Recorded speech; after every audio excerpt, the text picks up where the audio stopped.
Hello friends, welcome back to my channel sweet and spice. இன்னைக்கு நம்ம பார்க்க போற ரெசிபி ஒரு முருங்கைக்கீரை பொரியல் எப்படி செய்யறதுன்னு தான் பார்க்க போறோம்.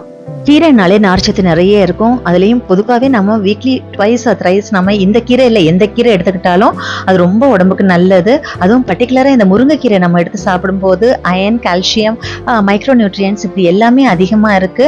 இதை நம்ம எப்பொழுதுமே லஞ்சில் எடுத்துக்கிறது ரொம்ப நல்லது. கிடைக்கும் போதெல்லாம் மிஸ் பண்ணாம நீங்க வாங்கி சாப்பிட்டுக்குங்க. இப்போ வாங்க நம்ம ரெசிபிக்குள்ளே போவோம். நான் இன்னைக்கு ஒரு கட்டு முருங்கைக்கீரையை வாங்கி அதை நல்லா காம்பெல்லாம் எடுத்து பழுத்த இலையெல்லாம் எடுத்துட்டு நான் ஃபுல்லாக கழுவி எடுத்து வச்சிருக்கிறேன். இப்போ அதுக்கு நான் சின்ன வெங்காயம் நல்ல ஒரு கையளவு நான் சின்ன வெங்காயம் எடுத்து அதை ரெண்டாக வெட்டி எடுத்து வச்சிருக்கிறேன். நல்லா பூண்டு நல்லா நீளமாக வெட்டி வச்சிருக்கிறேன். ஒரு முழு பூண்டு அப்படியே எடுத்திருக்கேன். காஞ்ச மிளகா, கருவேப்பிலை, மற்றது தேங்காய், நமக்கு தேவையான அளவு, தாளிக்கிறதுக்கு கடுகு, உளுந்து, கடலைப்பருப்பு, சீரகம், உப்பு, கொஞ்சோண்டு மஞ்சத்தூள், இவ்வளவுதான் நம்ம ரெசிபிக்கு தேவை. இப்போ நம்ம அடுப்பு பற்ற வச்சு ஒரு சட்டியை வச்சுக்குவோம். அது சட்டி சூடானோன்னா நம்ம கொஞ்சமா எண்ணெய் விட்டுக்குவோம். எண்ணெய் நல்லா காஞ்சதுக்கு அப்புறமேட்டு நம்ம கடுகு, உளுந்து, கடலைப்பருப்பு, சீரகம் இது எல்லாத்தையும் போட்டு நல்லா பொரிய விடுவோம். அந்த பருப்புகள் வந்து கொஞ்சம் கோல்டன் ப்ரௌனாக வர்ற டைமில் நம்ம எடுத்து வச்ச காஞ்ச மிளகாயை நான் அதில் போட்டு வதக்கிக்கிறேன். நான் கொஞ்சம் உளுந்தும் கடலைப்பருப்பும் கொஞ்சம் ஜாஸ்தியாக போட்டிருக்கேன். ஒரு 2 ஸ்பூன் போல் போட்டிருக்கிறேன். ஏன்னா அந்த கீரை சாப்பிடும்போது அந்த பருப்பையும் நம்ம கடிச்சு சாப்பிடும்போது ரொம்ப நல்லா இருக்கும். இப்போ நம்ம கட் பண்ணி வச்ச பூண்டையும் கருவேப்பிலையும் போட்டு அதையும் சேர்த்து வதக்கிக்குவோம்.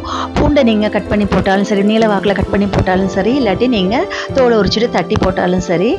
ஆனால் நல்லா ஒரு முழு பூண்டாக நீங்கள் போட்டிங்கன்னா நல்லா இருக்கும். போட்டு நல்லா வதக்கிக்குங்க. பூண்டு வதங்கினதுக்கு அப்புறமேட்டு நம்ம கட் பண்ணி வச்ச இந்த சின்ன வெங்காயத்தை எடுத்து அப்படியே போட்டு அதையும் வதக்கிக்குவோம். வதக்குறதுன்னா இது வந்து ரொம்ப ப்ரௌன் கலரில் வதக்கணும்னு அவசியம் இல்லை. சும்மா போட்டு ஒரு நிமிஷம் நீங்கள் அப்படி கிண்டினாலே போதும். அதுக்கப்புறமேட்டு நம்ம கீரையை போட்டு நம்ம வதக்கும் போது ஆட்டோமேட்டிக்காக அந்த வெங்காயமும் உங்களுக்கு வதங்கிடும். ஏன்னா வெங்காயம் ரொம்ப வெந்திருந்துச்சுன்னா நல்லா இருக்காது. இப்போ நம்ம கீரையை எடுத்து நம்ம போட்டுக்குவோம். அது வெங்காயம் பார்த்தீங்கன்னா வெள்ளையாக தான் இருக்கும். போட்டுட்டு ஒரு 2 கிண்டு கிண்டிட்டு நீங்கள் இது கீரை எடுத்து போட்டுக்குங்க. முருங்கைக்கீரையில் நிறைய ஹெல்த் பெனிஃபிட்ஸ் இருக்குன்னு தெரிஞ்சும் நம்மளால வாங்கி சமைக்க முடியாது. ஏன்னா அடுத்த நாள் ஆஃபீஸ் போகிறவங்களுக்கெல்லாம் இந்த காம்பெல்லாம் எடுத்து க்ளீன் பண்ணிட்டு இருக்கிறதுக்கெல்லாம் டைம் இருக்காது. உங்களுக்குலாம் ஒரு டிப்ஸ் என்னன்னா, நீங்கள் முதல் நாளே வாங்கி ஒரு கவரில் ஒரு பேப்பரில் போட்டு சுற்றிட்டு நீங்கள் ஃப்ரிட்ஜில் வச்சுட்டீங்க அப்படின்னு சொன்னால் அடுத்த நாள் சும்மா நீங்கள் எடுத்து இப்படி கீரை அப்படி ஆட்டினாலே இலையல் மட்டும் அப்படியே கொட்டும். அதுக்கப்புறமேட்டு அதில் இருக்க லைட்டாக இருக்க காம்புகளை மட்டும் நீங்கள் எடுத்தீங்கன்னாலே உங்களுக்கு போதும், ஈஸியாக சமைச்சிடலாம். இப்போ நம்ம கீரை போட்டதுக்கு அப்புறமேட்டு இந்த கீரைக்கு தேவையான அளவு நான் ஒரு 1/2 ஸ்பூன் போல் நான் மஞ்சத்தூள் போட்டுக்கிறேன். இந்த கீரைக்கு தேவையான அளவுக்கு உப்பையும் போட்டுக்கிறேன். அடுப்பு வந்து மீடியம் ஃப்ளேமில் தான் இருக்குது. இப்போ நம்ம இதை அப்படியே ஒரு மூடி போட்டு மூடி வச்சிடுறேன். நான் தண்ணி எதுவுமே தெளிக்கலை. இதை அப்படியே மீடியம் ஃப்ளேமில் வச்சு மூடி வச்சிடுறேன். இப்போ நீங்கள் இதை ஒரு 2 நிமிஷம் கழிச்சு அப்படி திறந்துட்டு ஒரு 1/4 டம்ளருக்கும் குறைவாக தண்ணி எடுத்து லைட்டாக ஒருத்தா இப்படி தெளிச்சு விடுங்க. நான் இவ்வளவுதான் தண்ணி. இந்த தண்ணியை நான் லைட்டாக அப்படி தெளிச்சு தான் விட போறேன்.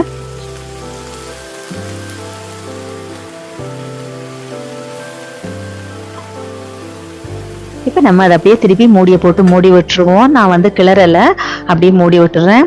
இப்போ கொஞ்சம் நேரம் ஆயிடுச்சு. இப்போ நம்ம திருப்பி ஒருக்கா எடுத்து நடுவில் கிளறி விடுவோம்.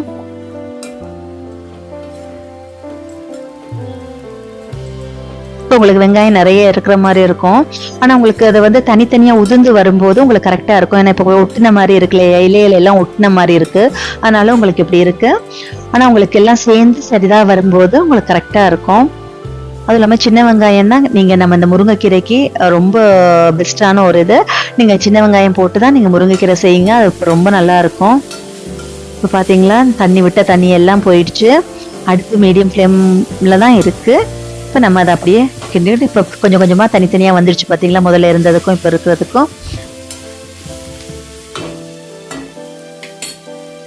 இப்போ நம்ம எடுத்து வச்ச தேங்காயை அப்படியே நான் போட்டுக்கிறேன்.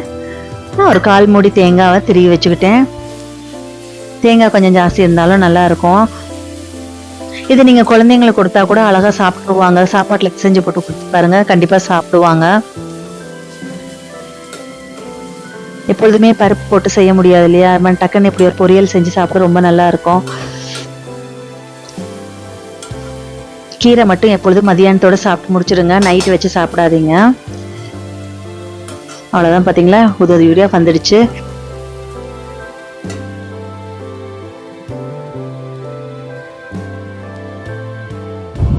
தேங்காய் பூ போட்டதுக்கு அப்புறமேட்டு ஒரு 2 நிமிஷம் இப்படி அடுப்பை வந்து நல்லா சிம்மில் வச்சுட்டு இப்படி இருக்கா கிளறி விட்டுருங்க. அவ்வளோதான், நம்மளுடைய முருங்கைக்கீரை பொரியல் சூப்பராக ரெடி ஆகிடுச்சு.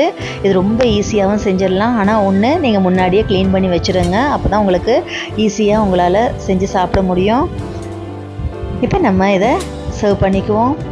பார்த்திங்களா எவ்வளோ சூப்பராக இருக்குன்னு. உண்மையாகவே டேஸ்ட்டு ரொம்ப அல்டிமேட்டாக வந்திருக்குது. நீங்கள் கண்டிப்பாக இதை மிஸ் பண்ணாமல் செஞ்சு சாப்பிட்டு பாருங்கள். உங்களுக்கு என்னுடைய வீடியோஸ் பிடிச்சிருந்துச்சுன்னா உங்கள் ஃப்ரெண்ட்ஸ் அண்ட் ஃபேமிலிஸோடு ஷேர் பண்ணிக்கோங்க. அண்ட் மறக்காமல் என்னுடைய அடுத்த வீடியோஸ் பார்க்குறதுக்கு என்னை சப்ஸ்கிரைப் பண்ணிக்கோங்க. அப்போ தான் நான் போடுற வீடியோஸ் உங்களால் மிஸ் பண்ணாமல் பார்க்க முடியும். அண்ட் அப்படியே எனக்கு ஒரு லைக் பட்டனே அமுத்திடுங்க. தேங்க்ஸ் ஃபார் வாட்சிங் எக்ஸ்பீரியன்ஸ் ஸ்பைஸ்.